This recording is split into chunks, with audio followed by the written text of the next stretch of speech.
Hello guys, welcome है मेरे नए ब्लॉग में। हम हरिद्वार जा रहे हैं, गुड़गांव से हरिद्वार, फिर हरिद्वार से ऋषिकेश, फिर ऋषिकेश से बद्रीनाथ जाएंगे। फिर बद्रीनाथ में फुल मज़े किए हमने, बर्फ़ों में खेले, चढ़ाई करी खूब। चलिए आपको दिखाते हैं। ये हमारा हरिद्वार का गंगा नदी है, जहाँ पर हमने खूब मस्ती और मज़े किए। फिर हम वहाँ पे आराम किए, रात को हमने रुके, फिर 3 बजे हम चले गए बद्रीनाथ। देखिए ये है बद्रीनाथ का नज़ारा। यहाँ पहाड़ों पे बर्फ़ पड़ी हुई है, यहाँ पे ठंड है, काफ़ी ठंड है यहाँ पे। रात को रज़ाई ओढ़नी पड़ती हैं। और यहाँ पे हरियाली बहुत है, एकदम बढ़िया हरियाली है। साथ में ये नदी बह रही है अपनी, गंगा नदी। और यहाँ ये है अपना भारत का पहला गांव माना, जहाँ से सड़कें और गांव शुरू होते हैं। ये इंडिया का फर्स्ट गांव है, हमारे इंडिया का। और यहाँ पे बहुत सारे झरने वगैरह हैं और बहुत से पहाड़ी इलाका है, चढ़ाई है, एकदम खड़ी चढ़ाई। फिर यहाँ पर हम गए हैं गणेश गुफ़ा में। यहाँ पे गणेश जी ने इस गुफ़ा में महाभारत लिखी थी। ये है गणेश गुफ़ा। और फिर गणेश गुफ़ा में हमने घूमा, वहाँ पे कुछ टाइम बिताया, बड़ा अच्छा लगा वहाँ घूम के। और गणेश गुफ़ा में हमने दर्शन किए, जहाँ पे उन्होंने महाभारत लिखी थी। फिर हम थोड़ा और आगे चले गए। फिर हम यहाँ पे इस गांव के देखे नज़ारे। यहाँ पे इंडिया का फर्स्ट दुकान और लास्ट दुकान भी है। फिर हम चल दिए वासुधारा के लिए। वासुधारा एक झरना टाइप सा है, और ये है हमारी सरस्वती नदी, जो यहीं से निकलती है और यहीं पे विलुप्त हो जाती है। और फिर यहाँ से हमने देखा ये है हिंदुस्तान की प्रथम चाय की दुकान।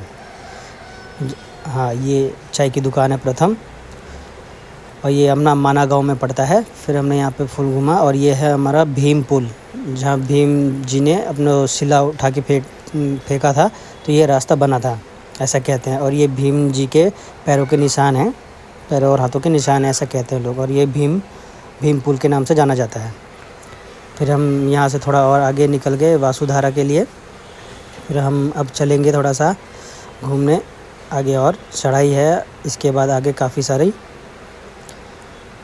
इसके फिर ये कुछ नदियों के नज़ारे हैं रास्ते में। बड़ा मज़ा आया। वैसे हरियाली था, मौसम एकदम ठंडा वाला था, बढ़िया हवा चल रही थी। और फिर हम चल दिए यहाँ से वासुधारा के लिए, जो यहाँ से दिखा रहा था 5 किलोमीटर, वैसे 5 किलोमीटर से ज़्यादा था। ये थी अपनी वासुधारा की चढ़ाई है, एकदम पैदल ही जाना है, यहाँ पे कोई साधन नहीं है।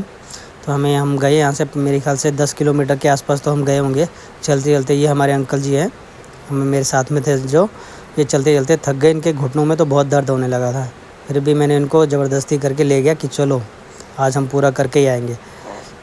फिर हमने बहुत चढ़ाई करी ऐसे ही। फिर अब ये पर्वतों पे जो अपना बर्फ़ दिख रही है, धीरे धीरे ये पास आने लगी। फिर इसको बर्फ़ को छूने की इच्छा और बढ़ गई। फिर हम और आगे बढ़ते गए। फिर रास्ते में हमें और झरने मिले, एकदम मस्त, एकदम ठंडा ठंडा पानी है यहाँ का, और एकदम शुद्ध है, पीने लायक है बिल्कुल। और बड़ा मज़ा आया, एकदम ठंड सी लगने लगी थी यहाँ पे पहुँचते ही। फिर हमने और चढ़ाई करी, कुछ देर और आगे गए। फिर हमें मिली वासुधारा। ये है वासुधारा, और यहाँ पे बर्फ़ गिरी पड़ी है। यहाँ पे हमने खूब मस्ती की, बर्फ़ पे हमने खेला। हम बर्फ़ पे स्लिप हो रहे थे बार बार।